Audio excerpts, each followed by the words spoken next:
Well, we're looking at the LPG crisis that intensifies. So far, we've been stressing about LPG crisis, empty cylinders, shut kitchens, rising fuel prices. But here's what you really need to know tonight. This war could soon hit something far more critical. Those are your medicines. The tablet that you take for a headache, the pill that controls diabetes, the antibiotic that saves a child, all of these are not just chemistry. We're talking about how it's deeply connected to oil. All of these could be short supply very soon. Most essential medicines are made using petrochemicals. Paracetamol comes from phenol. Ibuprofen is linked to oil-based compounds. Even metformin, one of the world's most common diabetes drugs, depends on gas-based inputs. And where does a lot of this raw material come from? The one narrow tense route, the Strait of Hormuz, which is now blocked off by Iran.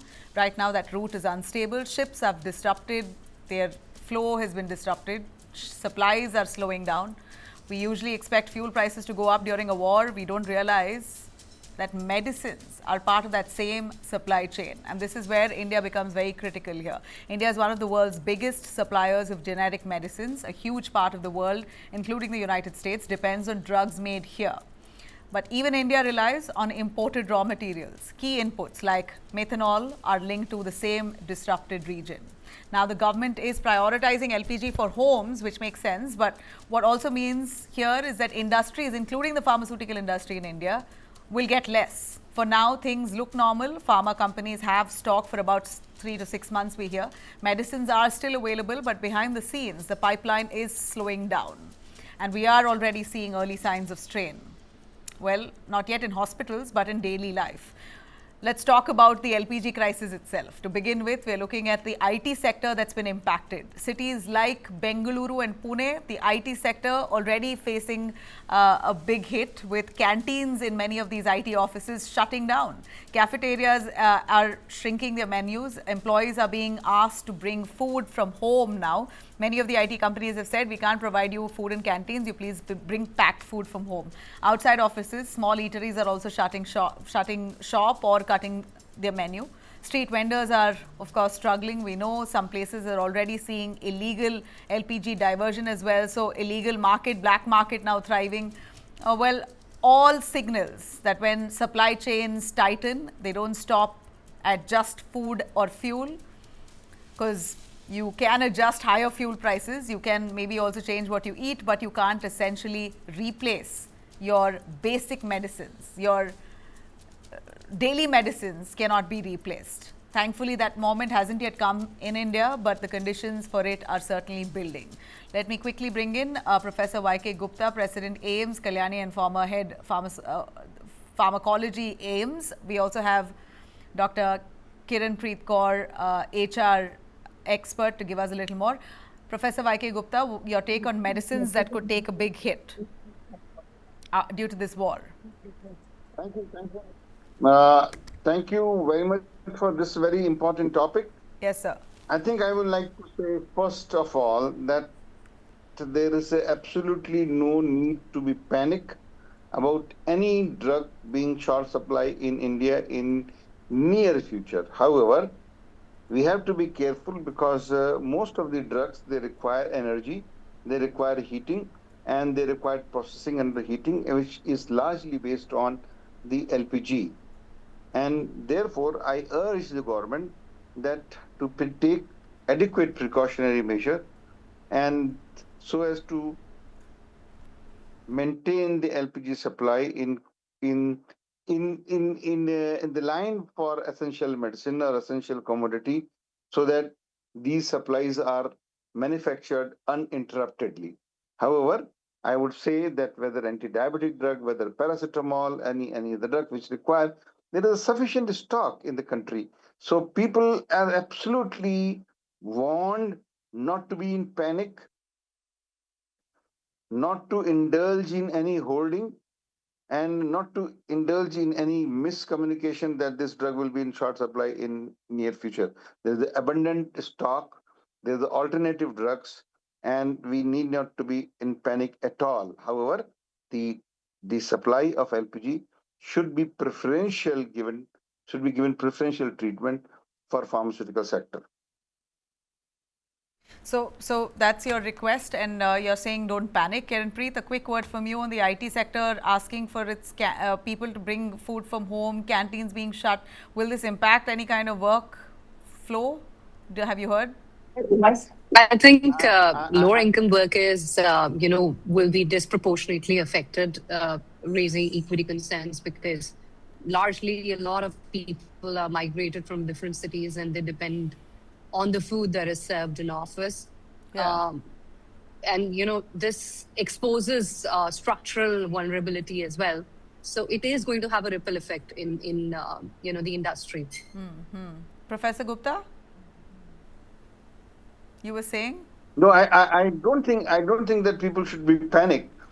We used to carry our tiffin from home. Why Yeah. don't you convert our own practices, No, but old if people are practices to coming from this? the outside and working, they don't have homes, they rely on cafeterias. No, I think they can carry their. I think we need to respond to the Trying current times, trend. yeah. So You've if got to we depend adapt.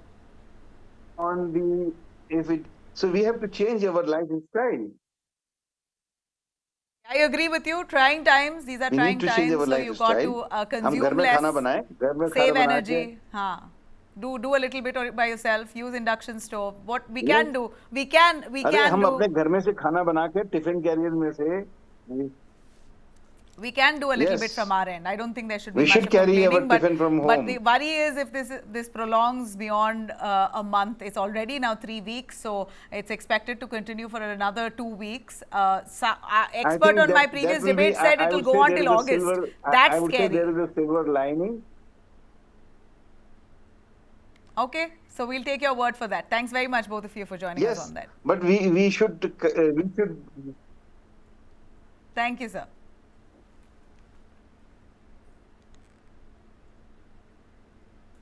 All right, let me quickly take you through all our top stories on day tonight. Let's start with Sri Lanka. We hear Sri Lanka as a country is now trying to recalibrate after the war that's now resulting in huge energy crisis. Sri Lanka has announced emergency measures to tackle a looming fuel crisis amid escalating tensions in West Asia. The government says public sector offices will shift to a 4-day work week to cut fuel consumption as global oil supplies face disruption.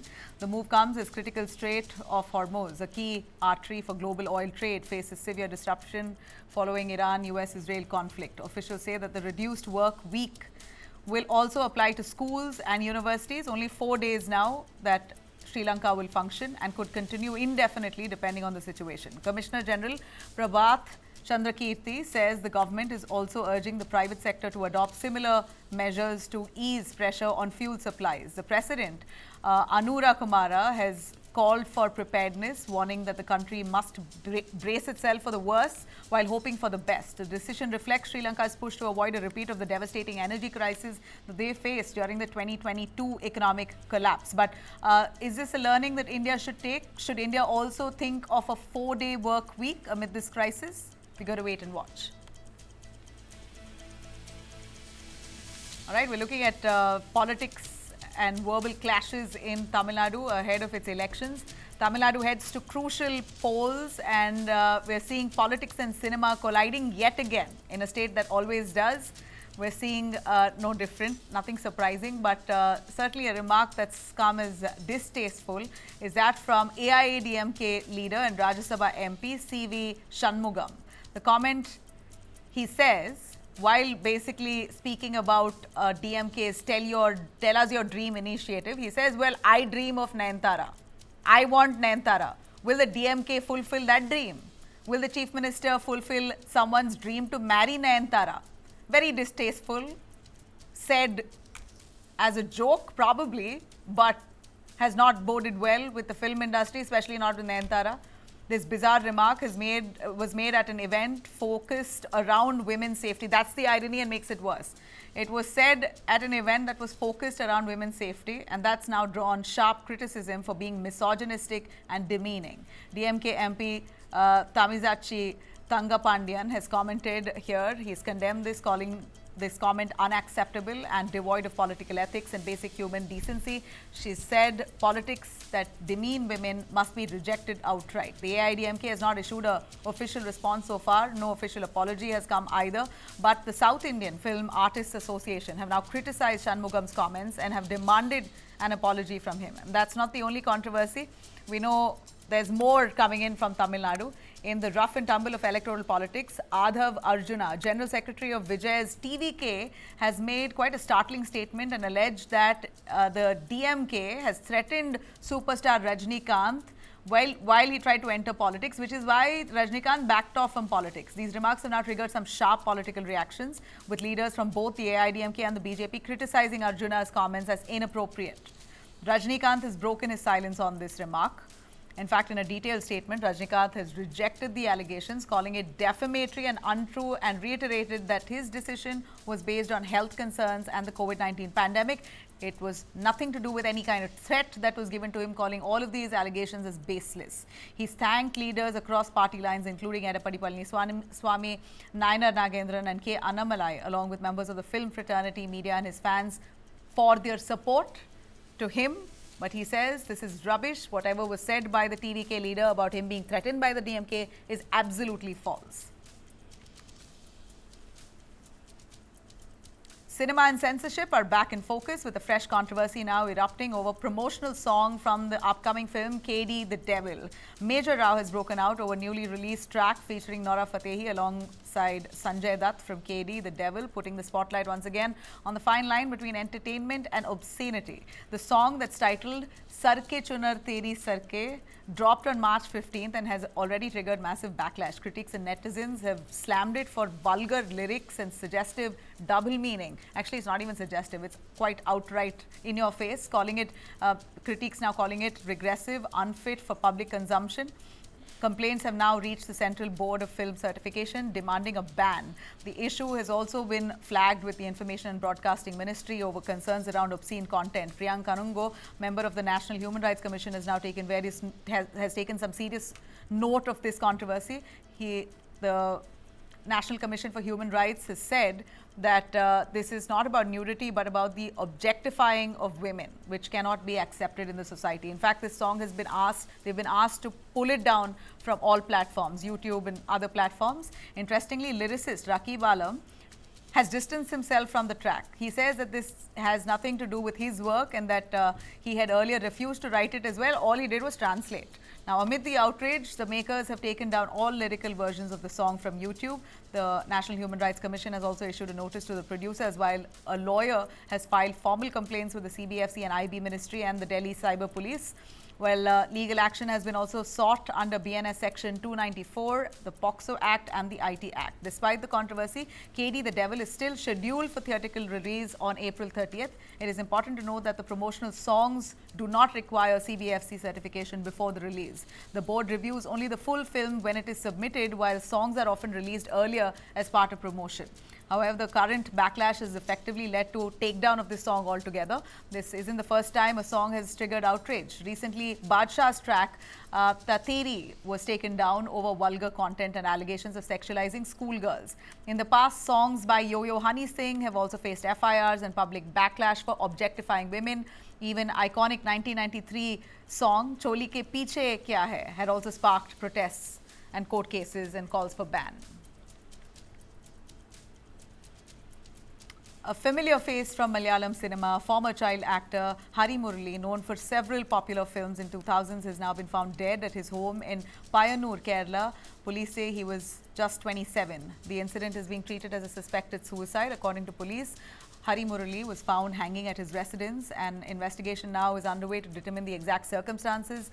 Now, Hari Murali appeared in around 50 films we hear as a child artist, very prominent face. In fact, he worked with several big names, actors, directors in the industry, and later transitioned into working as a VFX artist in the industry. He was part of several well-known Malayalam films, including Rasigan, Ananthampi, Madambi, Pattanatittal, Bhutam, and Amar Akbar Antony. Through his performances in family entertainers and commercial movies, he became a very well-known face in Malayalam cinema during the early 2000s. His sudden death has though left many of his fans who grew up to his performances, absolutely shocked.